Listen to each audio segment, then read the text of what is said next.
Assalamualaikum warahmatullahi wabarakatuh. Waalaikumsalam warahmatullahi wabarakatuh. Pak Guru, ini aku cerita dulu ya. Jadi kemarin ada temanku yang bercerita, akan kuceritakan langsung padamu juga ya. Jadi temanku teh usianya mungkin 22 tahun, perempuan, Oh. putus dengan pacarnya. Lalu pacarnya nggak terima putus, lalu mengancam-ngancam, entah apa yang disembunyikan oleh pacarnya karena si dianya nggak mau cerita, tapi sampai dimintain uang terakhir kalau enggak ini disebar. Kuduga ya, ini kuduga kemungkinan hubungan mereka. Ya, Kuduga yang Dan divideokan. bisa jadi, tapi dia masih belum cerita karena Oke. naik segitu. Nah, aku dan Ronald mau ngobrol. Ronald, lu bisa nggak sih bantu untuk ngasih counter attack ke si cowoknya? Tapi kata Ronald judol, laporin aja gitu mas. Sebenarnya kan ada ancaman. Nah, menurut Pak Guru, fenomena kayaknya sih yang satunya nggak terima putus ya. Apakah emang ini hal yang lumrah dari orang yang sakit hati? Lumrah. Jadi sebenarnya lumrah tuh bukan berarti membenarkan, bukan mewajarkan ya. Tapi di Indonesia memang menjadi salah satu masalah di mana percintaan itu pada akhirnya bisa berakhir dengan sangat buruk. Kan remaja itu atau banyak remaja-remaja di Indonesia yang berkualitas kurang baik. Dan karena itu biasanya mereka tuh masih berpikiran sangat sempit dan sangat kebocil-bocilan gitu, kekanak-kanakan. Dan akhirnya ketika mereka melakukan tindakan-tindakan yang jadi aib di masa lalu, kemudian itu dijadikan sandra. Dan itu tuh banyak. Saya tuh bahkan setahun 2 tahun yang lalu tuh pernah bikin video yang judulnya itu adalah porn revenge gitu. Balas dendam pakai jalur. Jadi biasanya laki-laki yang melakukan aktivitas ngajak si perempuannya, kemudian didokumentasikan, kemudian ketika ada apa-apa maka itu harus disebarkan gitu. Bahkan saya tuh pernah punya murid di di sekolah negeri tertentu. Pas saya ngajar kelas 3, saya tuh nanya ke teman-temannya, ini kenapa di kelas saya nggak pernah masuk orang ini tuh? Iya Pak, keluar Pak, bukan hanya di kelas Bapak gitu. Hah? Kenapa emang? Ya ternyata disebar si videonya tuh. Disebarnya tuh se-ekstrim gini nih. Nama, sekolah, alamat dijadiin judul semuanya. Buset. Nah, kayak gitu. Berarti Jadi zaman itu ya, zaman 3GP gitu ya. enggak, ini udah lebih ini gitu. Jadi namanya disebut, kelasnya disebut, sekolahnya disebut. Jadi nama anu di sekolah ini dan sebagainya gitu. Gara-gara apa? Kemungkinan ya gara-gara putus itu.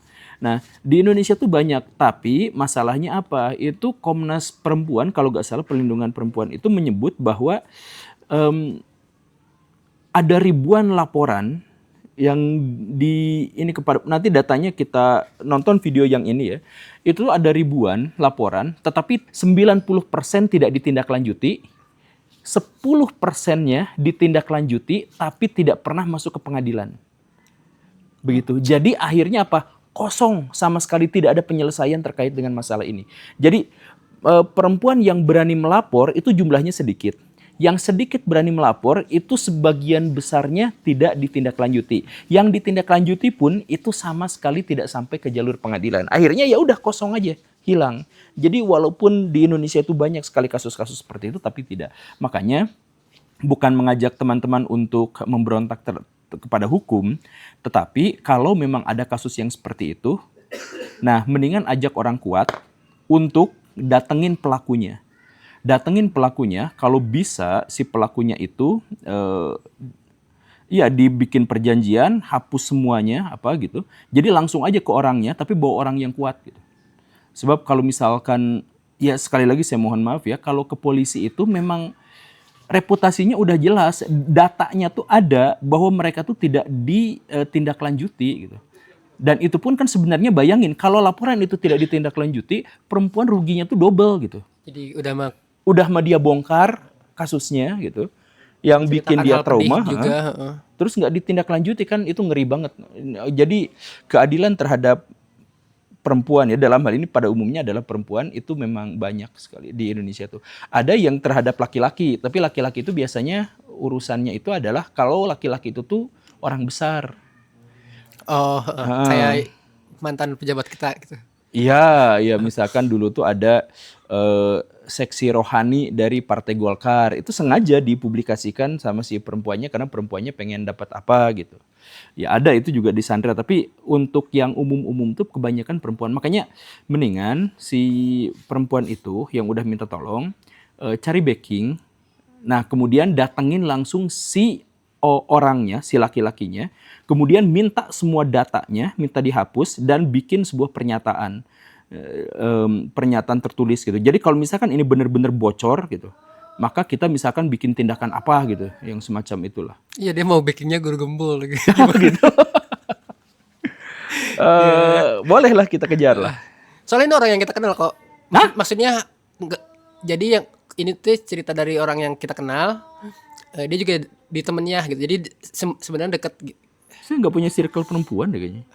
Ada yang di tempat gue ada. Oh Di ada tempat ya, gua. oh iya. Oh itu juga kuduga kalau misalkan ada perempuan yang udah pedih ngelaporin apa yang terjadi kayak ancaman atau pelecehan ke kantor polisi, mungkin tanggapannya ini dugaanku ya, kamu sih. Nah iya Gitu ya. iya, di Indonesia itu masih jadi si korban itu yang dituding gitu. Apa sih itu kucing berantem boy? Kucing berantem. Ikut rapat dong kucing. Ya diduga aja gitu ya. Hmm. Sama ini juga kayak biasanya kasus-kasus terungkap setelah ada satu orang yang berani, terus korban lain juga ngomong atas pelaku yang sama, itu baru kayaknya terblow up ya. Kalau satu lawan satu mah kayaknya susah juga ya.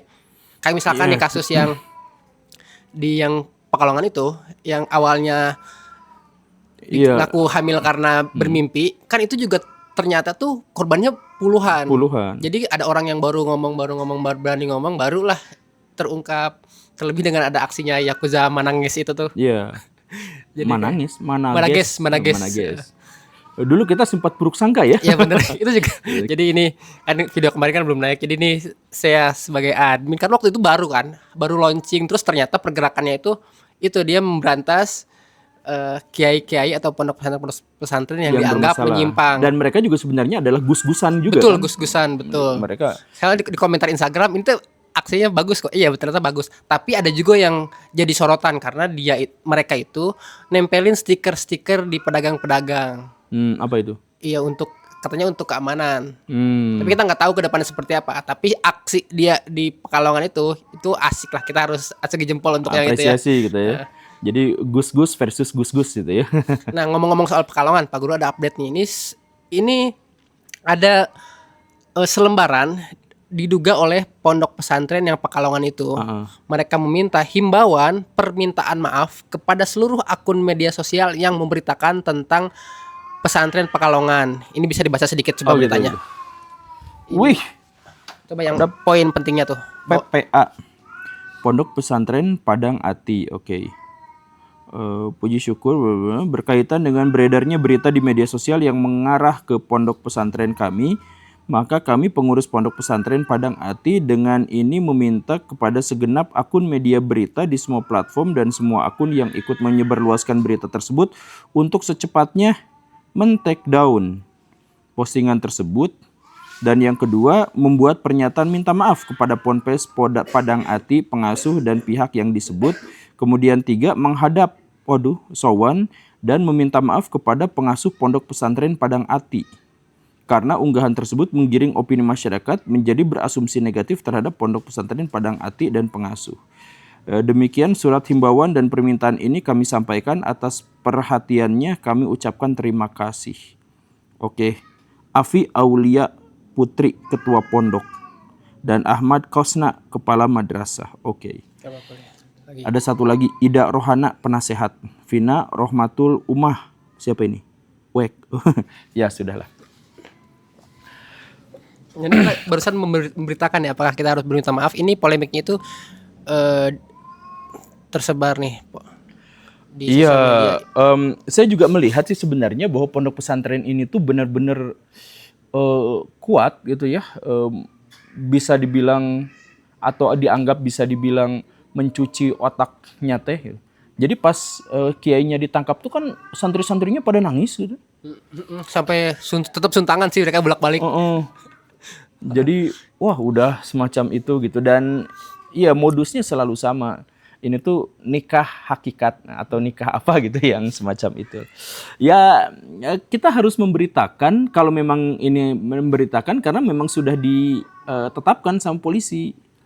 Jadi kita sebatas menetapkan sudah sama polisi ditetapkan sebagai tersangka, kemudian polisi juga menjelaskan modus-modusnya gitu. Ya kita beritakan aja sebatas itu. Kita enggak, ayo kita jelek-jelekin pesantren itu gitu. Enggak, tapi kan memang sudah ada kejadiannya, bapak-bapaknya ditangkap gitu. Dan kita baca berita ya, bukan kita Iya. tiba-tiba ke sana terus menjelek-jelekan Dan gitu.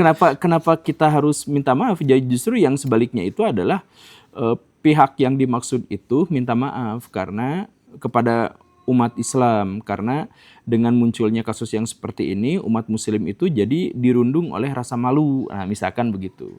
Tapi soal bukti atau tidak terbukti ya nanti kita serahkan ke pengadilan, jangan dulu ngancam-ngancam, jangan dulu minta-minta kepada masyarakat supaya men-take down videonya dan sebagainya, ya nggak usah dulu. Itu selesaikan dulu nanti kalau Pak Kiainya sudah terbukti tidak bersalah, nah baru berita ini, surat ini tuh diajukan. Kalau prosesnya masih jalan ya nggak usah juga.